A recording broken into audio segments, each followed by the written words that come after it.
Hello everyone, I'm Diksha Chopra from IMBA Trend Batch, and I'll be a daily dose of sunshine for the upcoming few hectic weeks that we all might encounter.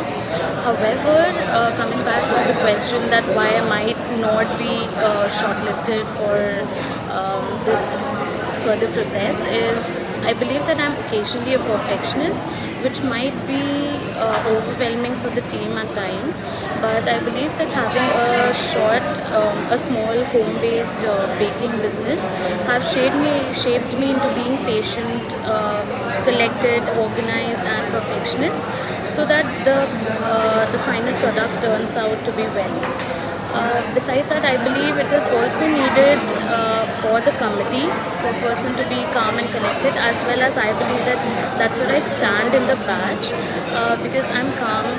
I believe that I'm calm, collected, and I could be patient at times, which would ultimately, I think, patience would be needed for a person to solve problems, and I have been encountered with situations where it is necessary for being patient, calm, for continuously having solving a problem in a stepwise manner.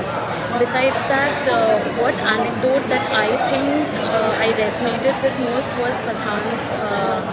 I think he pitched in between where he said that Farhan Kavina said that even though we are not selected as committee members in PlaceCom, but there should always be, we should always live the process and be a part of the process so that we become the best version of ourselves. That's what I resonated with most.